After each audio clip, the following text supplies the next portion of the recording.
Votre nouvelle agence Riverain Tour intercontinentale parisienne est arrivée. Nous vous proposons des offres exclusives vers les Antilles avec 2 bagages de 23 kg et des facilités de paiement en 3 ou 4 fois. Attention, nouvelle offre limitée dans le temps au départ de Paris vers les Antilles ou des Antilles vers Paris pour des déplacements du 1er mai au 30 juin au prix de 606 € avec 2 bagages de 32 kg, voire conditions dans nos agences.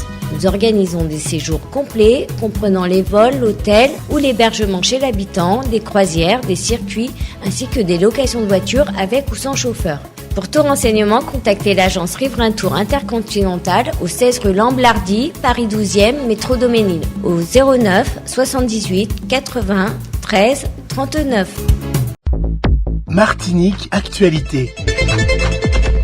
Nous sommes donc le lundi 26 juin, c'est le 110e anniversaire de la naissance d'Aimé Césaire. Il est né le 26 juin 2013 à Basse-Pointe. Cette ville a donc tenu à marquer tout particulièrement cet événement en organisant de nombreuses manifestations sous le nom générique de Noria. C'est le titre d'un recueil de poèmes peu connu d'Aimé Césaire. La Noria est un mécanisme qui faisait tourner les moulins qui broyaient la canne à sucre. C'est aujourd'hui, lundi 26 juin, que Sainte-Rose-Caquin, l'ex-président du syndicat martiniquais de traitement et de valorisation des déchets, va répondre devant le tribunal du délit d'escroquerie et prise illégale d'intérêt entre 2016 et 2021. Ce procès a déjà été renvoyé à plusieurs reprises. Lorsque Sainte-Rose-Caquin a laissé cette structure, elle était en déficit de 9 millions d'euros. KMT présente ses sincères condoléances à la famille et aux amis de Vincent Osier-Lafontaine et d'Alain Omis, 2 personnalités martiniquaises qui viennent de disparaître. Alors qu'il était employé à la préfecture de Martinique, Alain Omis avait collaboré au journal L'Écho des Antilles qu'avait créé Roland Laouché, avant de quitter la Martinique pour entreprendre une carrière dans la diplomatie. Attaché culturel à l'ambassade de France à Trinidad, conseiller à l'ambassade de France au Nigeria, puis, à la fin de sa carrière, chef de protocole à l'Élysée où régnait alors Jacques Chirac.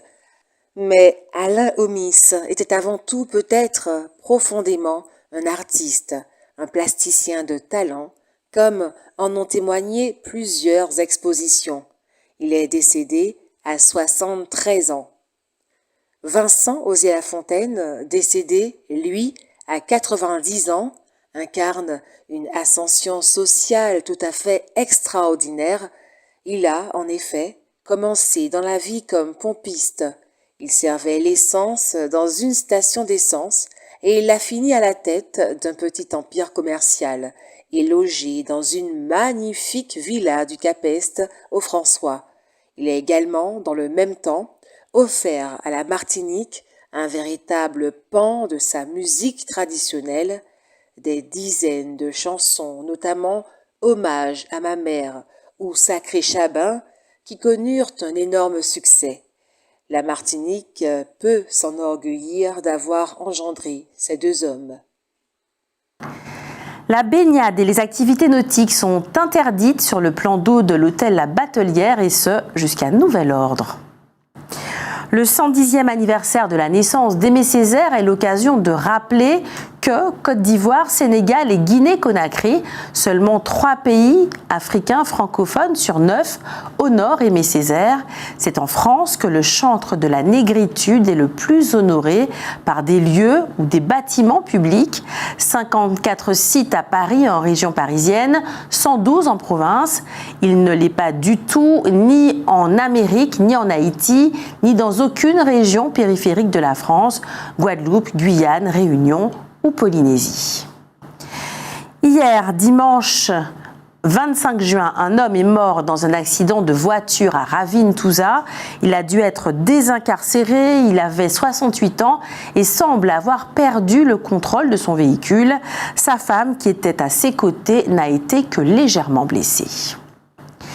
Clément Beaune, le ministre délégué chargé des Transports, a donc annoncé ce week-end que le contrôle technique des 2 roues motorisées deviendra obligatoire à partir de début 2024 pour les véhicules les plus anciens, c'est-à-dire ceux immatriculés avant le 1er janvier 2017. Alors que le Conseil d'État avait donné au gouvernement 2 mois pour prendre l'arrêté mettant en place le contrôle technique pour les 2 roues motorisées, conformément à une obligation européenne que la France n'a toujours pas appliquée, un calendrier vient d'être communiqué. Clément Beaune, le ministre délégué chargé des Transports, a en effet annoncé ce week-end que le contrôle technique des 2 roues motorisées deviendra obligatoire à partir de début 2024 pour les véhicules immatriculés avant le 1er janvier 2017. Tous les 2 roues sont concernés, qu'il s'agisse de modèles de moins ou de plus de 125 cm3. Le coût de ce contrôle technique devrait être réduit à une 50aine d'euros. Clément Beaune propose d'accompagner ceux qui ont un véhicule 2 roues ancien avec une prime à la conversion. Il y aura jusqu'à 6 000 euros d'aide à partir de début 2024 pour passer à un véhicule électrique ou pas très polluant.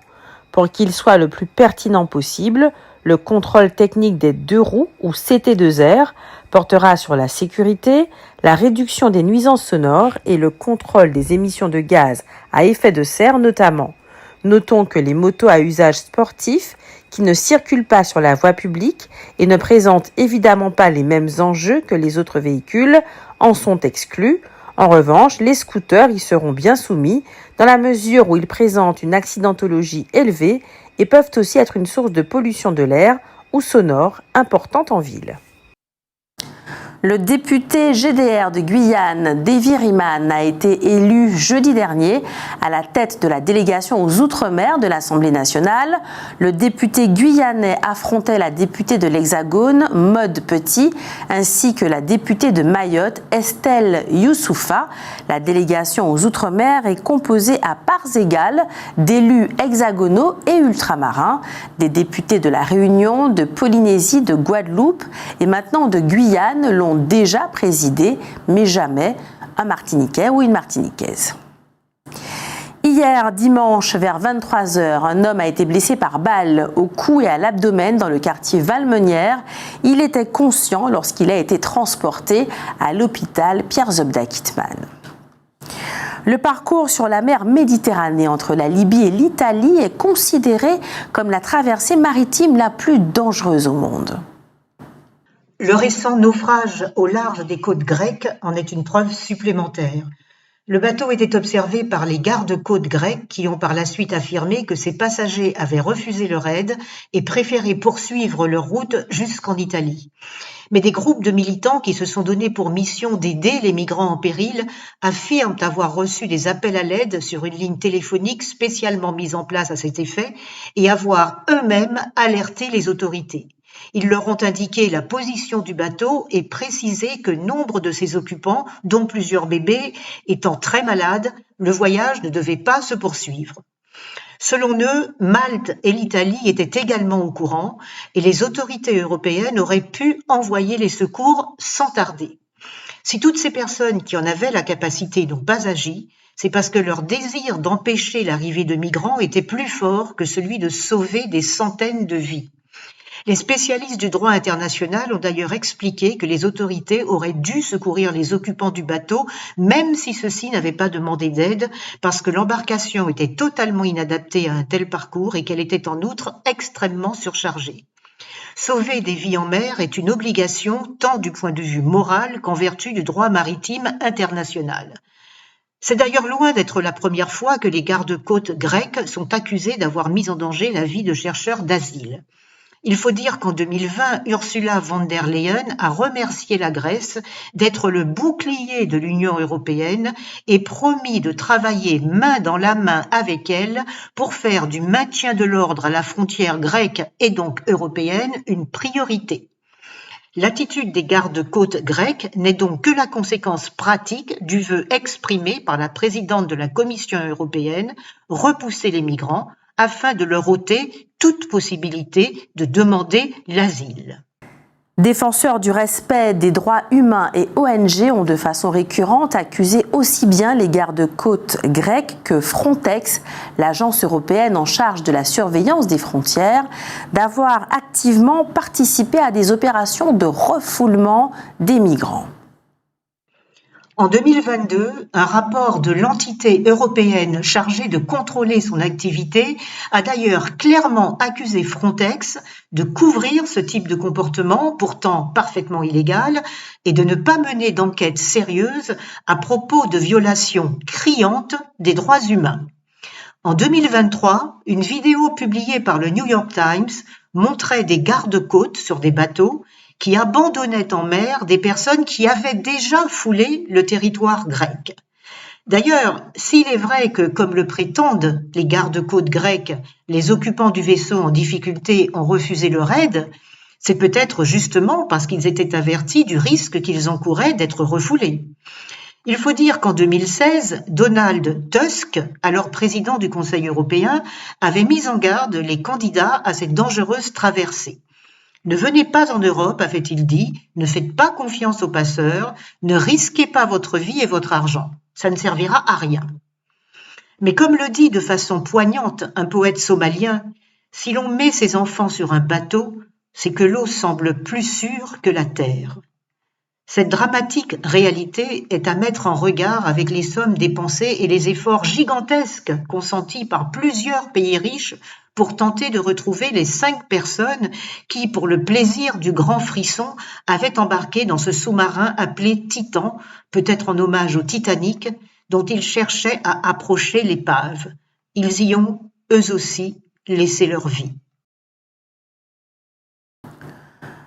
Le salon Oz se déroule jusqu'à demain au Palais des Congrès de Madiana. L'accent cette année est mis sur la santé du chef d'entreprise.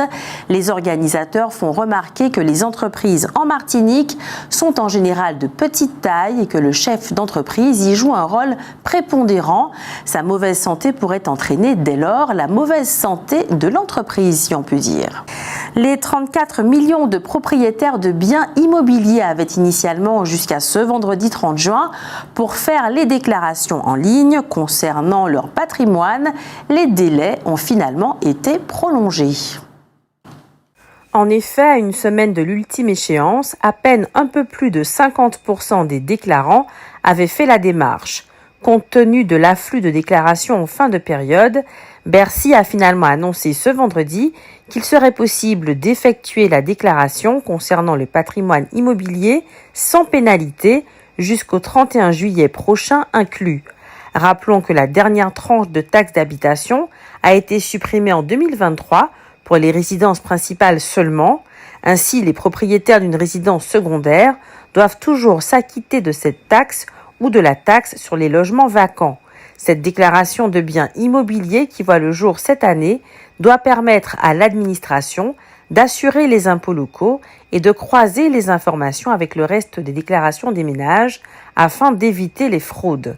Nouvelle, mal connue, peu lisible mais obligatoire, cette contrainte fiscale laisse perplexes les contribuables, d'autant que cette déclaration doit se faire impérativement en ligne, contrairement à la déclaration de revenus où le formulaire papier est toujours une option, ce qui peut rendre le processus encore plus complexe.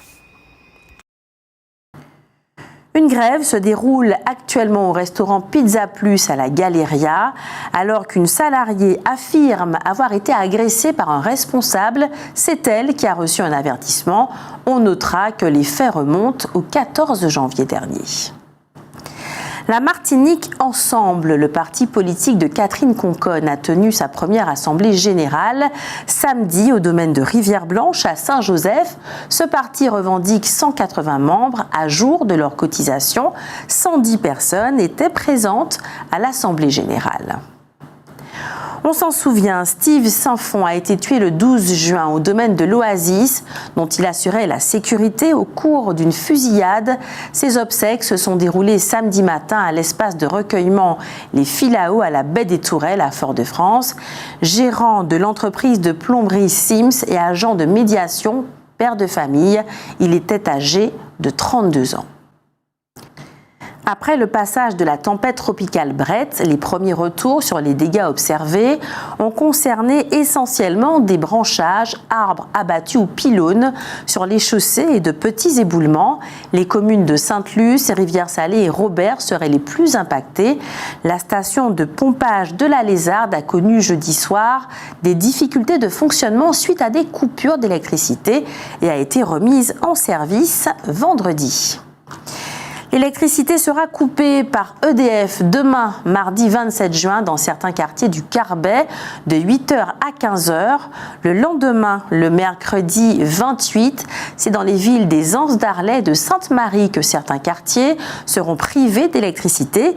Si vous voulez de plus amples renseignements, rapprochez-vous d'EDF. Outremernews.fr, le site de l'actualité Outre-mer, 24 heures sur 24 et 7 jours sur 7. Retrouvez la chaîne Outremer News sur YouTube.